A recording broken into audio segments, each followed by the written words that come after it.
When you're learning to sew, garment construction is such a foreign idea and is really hard to actually navigate. I mean, how do you go from looking at these pattern instructions, reading it word for word, to actually making up a garment that makes sense? How do you know which order things are supposed to go in, and when you get it wrong, you really notice it very quickly. And it is quite difficult. It does take time and practice, but in this video, I want to talk to you about, I think, the best way that I've found to learn and teach yourself garment construction so that you can get better at sewing and eventually stop having to read this pattern word for word because you already know the actual process and the way that garments are constructed as a whole.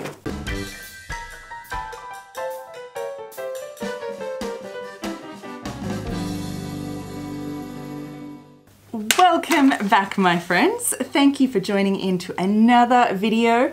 My name is Evelyn Wood, if we haven't met, and here on this channel we do everything vintage sewing skills for our modern day sewing to help you improve your sewing. So if it sounds like something that you're looking at doing, then hit that subscribe button and the little bell so that YouTube actually knows that you want to be notified of my videos when they come out, because I'm trying to for a little while. We do our usual Friday videos, and then I'm trying a Tuesday one as well. So we'll see how they go with 2 a week. Now, garment construction is a huge topic, and it has come up a lot from you have told me very recently through this video here that I made just the other week on looking at a garment and pointing out the sort of things that could have been constructed differently. You all talked about how hard garment construction was. And I also recently did a poll on what you like to learn about. It's still on my feed. You can, in the community tab, you can go there and actually put in your vote there as well. Garment construction came up as a huge one. How do you know what order you're supposed to do things in? How do things go together properly? How are you supposed to do it? Finishes were another one, but that's a separate video. So how can you teach yourself garment construction? Well, I think it's quite, it's simple, but it's not easy. Let me put it that way. So it takes time. Let's go through the biggest things that I found are really looking at garments and looking at patterns and looking at the way things are made and going backwards. So it comes into 2 things, the garments and looking at the patterns. Let's go through and have a look at those, and I'll show you the easiest way that I've found and that I taught myself to get better and better at knowing garment construction. Because when you know garment construction and you get really good at it, you no longer have to like word for word follow this pattern and look at it and only go, you know, you never know what's ahead basically if you just look at it word for word. When you really start to understand garment construction, you can know just by looking at what you're making which ones in which order that you have to do them in. It makes it a lot easier. So let's look at these couple of tops here first, and then we'll look at patterns, and then I also have a power tip for you at the end. But let's first take a closer look at the inside of these. This is the easiest way to actually get to know garment construction, is by looking inside already made garments, by pulling them apart and looking at how they're made. And I'm going to show you some things to look for in just a minute. But when you look for the items that you're looking for, my suggestions are to look for something similar to what you're making. So if you're looking at making knitwear, you want to find an item that is a knitwear item and look at the construction of it to follow what give you ideas of what you want to do for yours. If you're doing a button-up t-shirt, have a look at a button-up t-shirt. And if you're looking at vintage items and wanting to get that look and feel, look at vintage garments.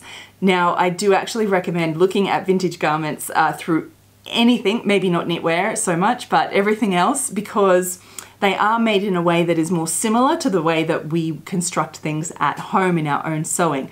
So by that I mean that they are made as a whole garment construction. So one person has likely made that entire garment start to finish, and they use finishes and techniques that we still use at home. Whereas, and by vintage I mean 50s and earlier usually. Things later than that start to get made in a sort of piecework manner. So things are made in pieces. So one person will sit and they will do that one seam.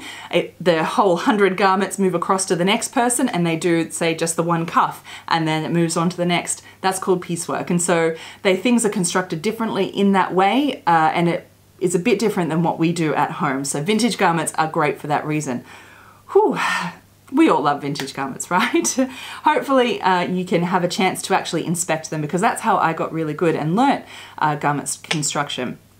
So what are some of the things that you should actually look for? I think this will make it a little bit easier. Let's open these up and have a good look inside.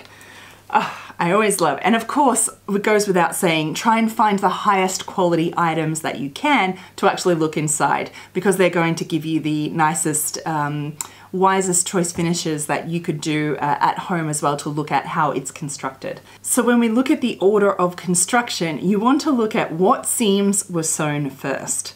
So, and this is going, and then backtrack.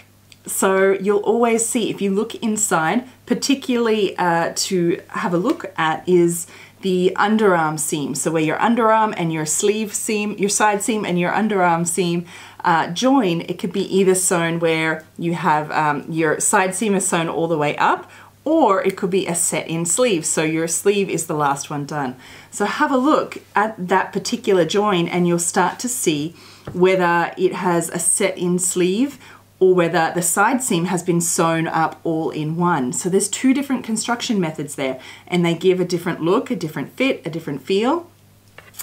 And then always take note of all of the seams. So which ones are on top of the other. So you can see what needs to be sewn first in order. So looking at this dart seam, this princess seam along here, I can see that the princess seam is actually sewn into the sleeve seam here, your armhole seam. And so that tells me that obviously this princess seam had to be sewn and finished first. If you don't know what I mean by finished seam finishes, you could watch this video here, and I'll give you a few tips on how to finish your seams and why. So that must have been sewn and finished before the armhole seam was sewn. So you can see what I mean here. Another example is, say on this neckline edge here on this one, I can see by looking at the stitches that the stitches of this button extension actually go underneath the binding on top here. So that tells me that this whole button extension must have been constructed and finished first, and this binding was then put on last over the top. And so that means that in an order of construction, the button extension comes first before the neckline finishing on this particular garment. On something else, you know, another shirt, you might find that it's completely different because this has a collar. So you can backtrack and look at the stitches and see where they are and see what has been done first, to go back and write all of this down. This is where I recommend definitely having a sewing journal so you can take notes of what you find in here.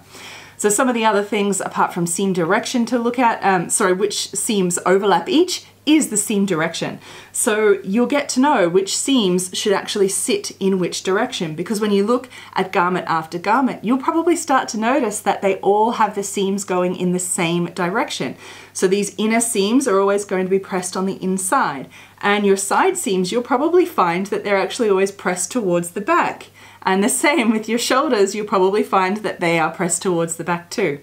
And so that helps you know when you are sewing the seam at the very first point to press it in that direction so it's already done. Again, the order of construction. But write all this down so you know which order to do everything in. Other little parts that you might find are maybe the seam allowance amount. You can see how big the seam allowances are on some of these garments.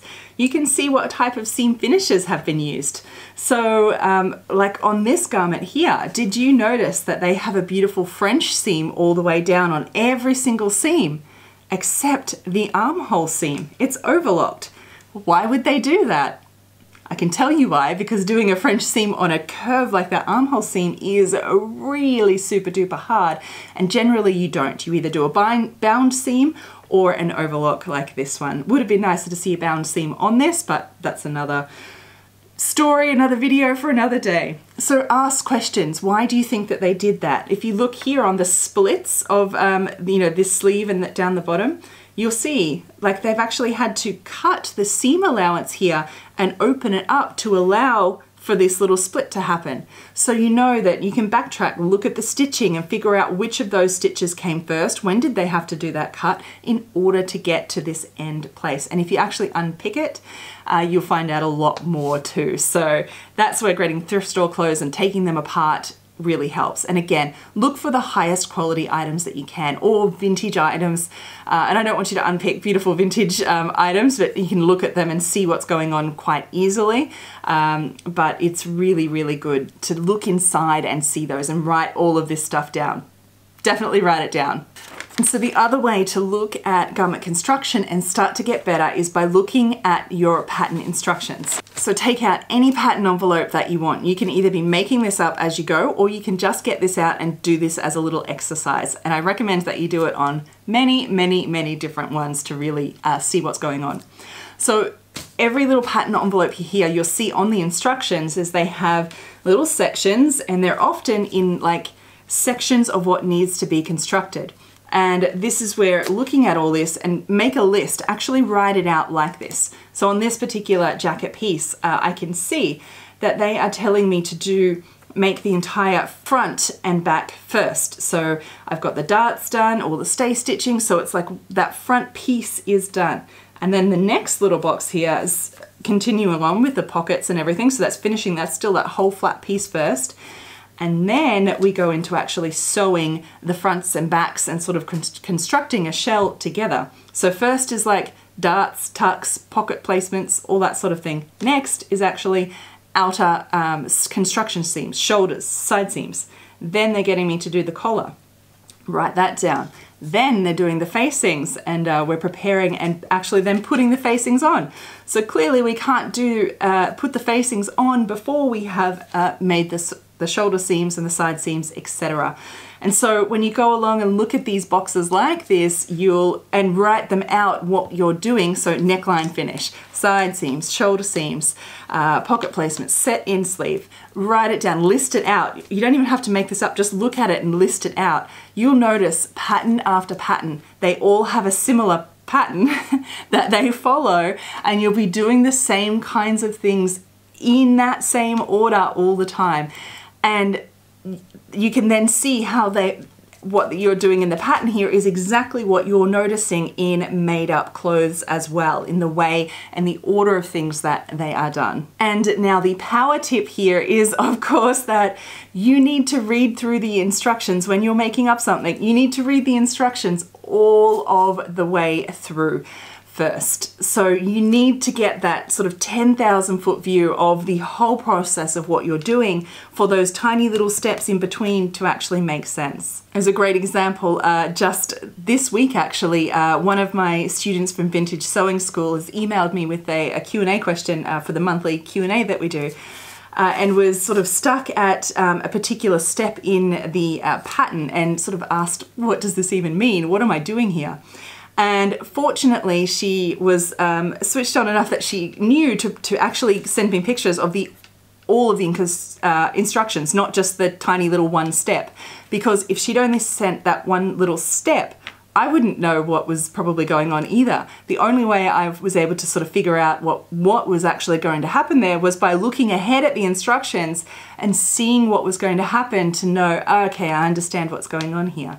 So, I mean, yeah, that was just an example. I mean, perhaps that's another video there. I'm not sure. Let me know if you're interested in those types of examples and seeing that. But look ahead, read the entire pattern ahead of time helps so much in being able to understand the order of construction. This is such a big topic, so stay tuned for more videos around this topic coming up in the next little while. Actually on Friday there's going to be the video, the second part to the what can I fix on the pink jacket. So just what can actually be saved. So stay tuned for that one. Like this video if you like it, and please tell me below what do you think of this? Or tell me actually, what do you struggle the most with garment construction? Let me know that. Or tell us all what has been your best tips, like what worked for you most to kind of learn and figure out garment construction. And remember to read those comments down below, because there'll be little nuggets that everyone has shared their wealth of sewing knowledge with everyone, which is what our sewing community is about. So thank you very much for watching, and until next time, happy sewing. Bye.